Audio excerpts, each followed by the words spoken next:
Assalamualaikum warahmatullahi wabarakatuh. Waalaikumsalam Alhamdulillah, warahmatullahi. alhamdulillah, rabbil alamin, wassalatu wassalamu ala asrofil anbiya'i wal mursalin, Sayyidina wa maulana Muhammadin wa ala alihi wa sahbihi ajma'in.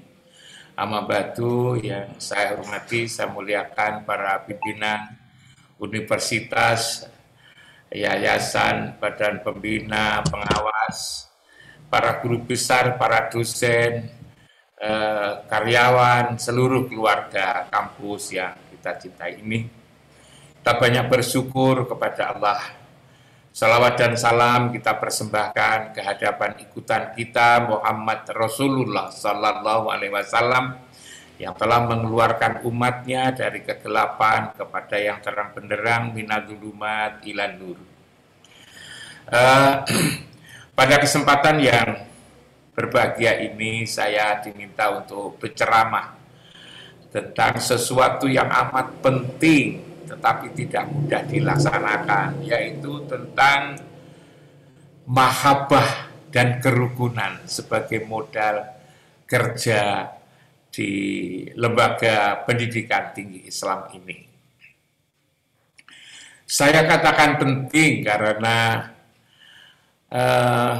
mahabbah, kecintaan, dan juga kerukunan ini adalah kunci daripada kemajuan institusi apapun, baik tingkat sederhana keluarga, tingkat kecil maksud saya keluarga, sampai persoalan lingkup yang lebih besar, organisasi besar. Kecintaan dan kerukunan inilah kita lihat misalnya, saya katakan penting, tidak sedikit lembaga yang mula-mula maju pesat, berkembang menjadi kebanggaan, tetapi lalu kemudian serta-merta tidak dikenal namanya, sekedar namanya saja tidak kenal, runtuh atau makin kecil, karena tidak ada kecintaan dan juga tidak ada kerukunan. Karena itulah menjaga kerukunan di antara warga kampus itu menjadi begitu pentingnya. Saya katakan sulit, karena persoalan kecintaan dan persoalan kerukunan itu kita saksikan di mana-mana sulit diwujudkan. Orang berbicara betapa pentingnya mahabbah dan kerukunan ini, tetapi di mana-mana juga orang pada konflik, orang berselisih, orang berebut, orang jatuh menjatuhkan, dianggap sesuatu yang biasa. Lagi-lagi mulai dari unit yang kecil keluarga sampai mencakup hal yang begitu besar, misalnya satu organisasi tingkat nasional, bahkan juga negara. Mengapa ini sulit? Karena persoalan mahabbah, persoalan kerukunan ini sesungguhnya adalah persoalan yang ada di dalam hati kita masing-masing. Kita tidak rukun ini karena hati kita ini kurang sehat. Fi qulubihim maradun. Di dalam hati ini ada penyakit. Di dalam hati ini sendiri sesungguhnya yang itu menjadikan kita rukun. Itu adalah berada di dalam wilayah yang paling dalam. Di dalam dada kita ini kita sebut ada namanya sodrun, ada kolbun, ada fuadun, ada sakhofun, ada lubun, ada syirun. Yang paling dalam itu adalah ada anak. Anak itu adalah zat. Anak itu adalah nikmat. Anak itu adalah rasa. Rasa nikmat inilah datang dari Tuhan. Dan itu betul. Tetapi rasa dan nikmat ini terbelenggu oleh sifat-sifat manusia. Terbelenggu oleh sifat-sifat manusia. Sehingga lalu kemudian kebenaran itu didustakan. Karena itulah lalu kemudian juga diperingatkan di surat Ar-Rahman itu sampai berulang-ulang 31 kali mengingatkan kenapa nikmat rasa ini didustakan, disuruh rukun, disuruh saling mencintai kok tidak mau. Diingatkan fabi ayyi ala irobikuma tukadziban, fabi ayyi ala irobikuma tukadziban, sampai 31 kali itu dalam satu surat yang mengingatkan kenapa nikmat, kenapa rasa ini lalu didustakan? Mengapa itu terjadi? Karena nikmat rasa terbelenggu oleh sifat-sifat manusia. Yang manusia itu satu diantaranya disebut dengan sebutan insan. Dan ketika disebut insan, maka di sana ada penjelasan, innal insana li rabbihi lakanut, innal insana lafi kusrin, innal insana layadgha, innal insana khuliqa halu'a, innal insana doluman jahula, kafuro jidala faturo do'ifa, dan seterusnya itu. Itulah yang membelenggu, yang menutupi nikmat rasa yang ada di dalam yang itu adalah benar itu. Nah, bagaimana untuk mengatasi agar nikmat itu lalu kemudian masih tetap hidup, rasa ini tetap hidup hingga lalu mahabbah, lalu rukun itu terpelihara. Saya mempelajari pendidikan tidak mampu untuk menjadikan hati ini penyakitnya hilang. Tidak cukup banyak dinasihati seperti saya ini cukup ceramah itu tidak akan mengubah. Suruh baca buku, ditatar, tidak manjur itu, tidak mempan. Kenapa? Karena hati ini adalah yang di dalam hati ini adalah roh. Roh itu adalah urusan Allah.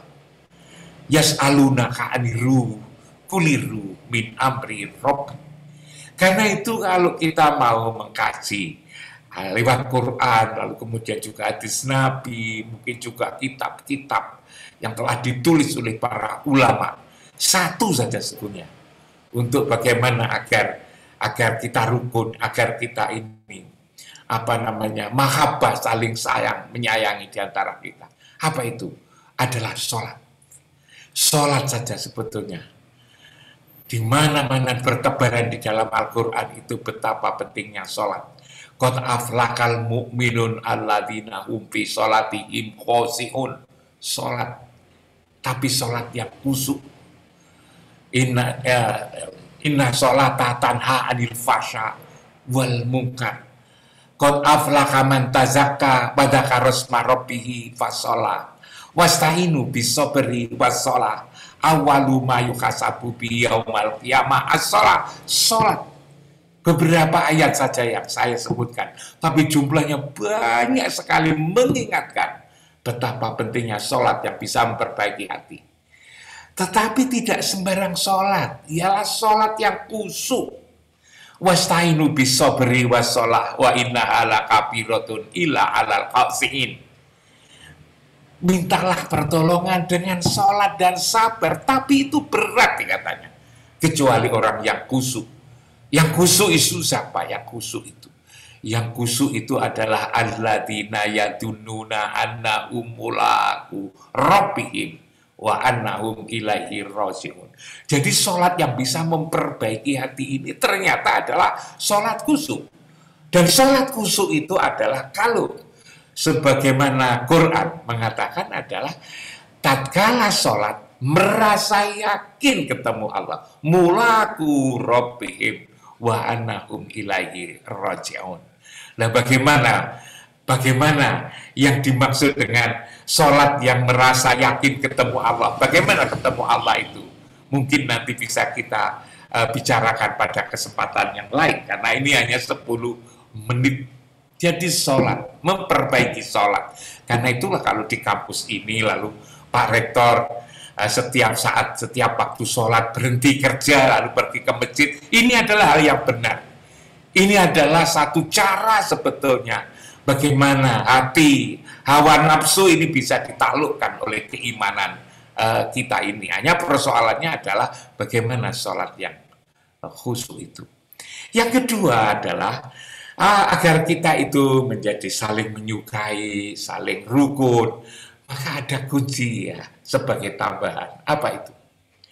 Jangan selalu melihat orang lain. Tapi setiap saat hendaknya sebagaimana diperintah oleh Al-Quran, melihat diri sendiri. Sehari-hari hendaknya melihat diri sendiri. Kalau di kampus itu semua karyawan melihat dirinya sendiri, dosen melihat sendiri, pimpinan melihat sendiri, yayasan, badan pembina. Jangan terlalu sibuk melihat orang lain. Melihat orang lain betapapun tidak akan benar, tidak akan komplit, tidak sempurna. Nanti kalau terlalu melihat orang lain, lalu tidak paham tentang dirinya sendiri. Padahal orang yang tidak paham dengan diri sendiri, itu tidak bagus. Jangankan tidak tahu diri, lupa diri saja itu adalah jelek. Karena itulah maka Quran menyuruh kita ikra kitabaka kafa fi nafsikal yaum alaika hasiba. Bacalah dirimu sendiri. Hari ini cukup kamu menghisapnya atas perbuatan kamu pada hari ini. Jadi kita ini sebetulnya tidak ada di dalam Al-Quran perintah untuk melihat orang lain. Yang diperintah adalah justru melihat dirinya sendiri. Sayangnya kita ini seringkali sibuk melihat orang lain dan pasti tidak tepat. Lalu kemudian karena sibuk melihat orang lain, lalu kemudian lupa melihat diri sendiri, akhirnya menjadi tidak tahu diri.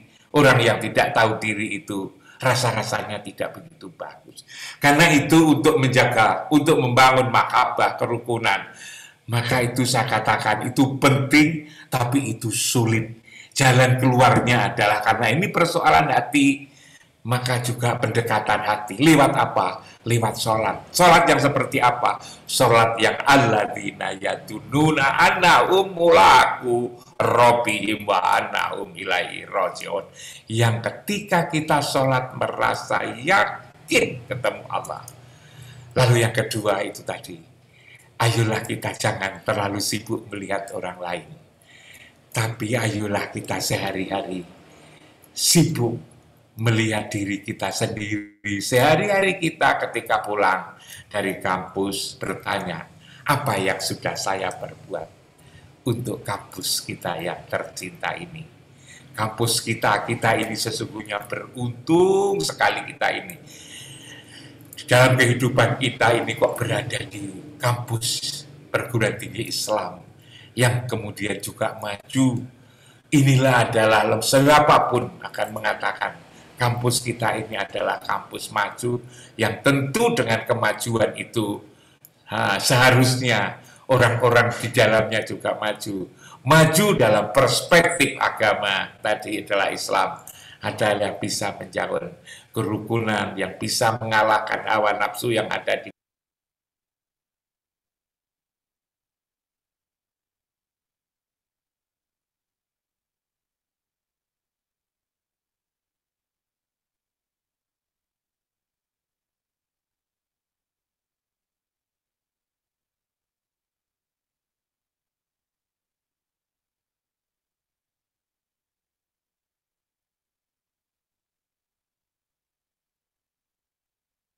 orang lain.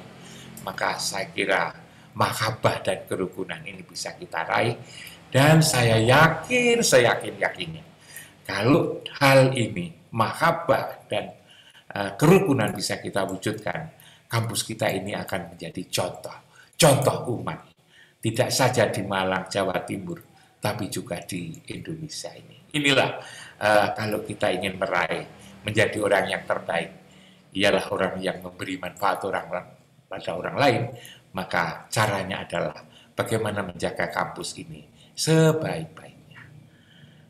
Saya kira itu waktunya sudah habis, kurang lebihnya mohon maaf. Sekali lagi terima kasih. Assalamualaikum warahmatullahi taala wabarakatuh. Waalaikumsalam.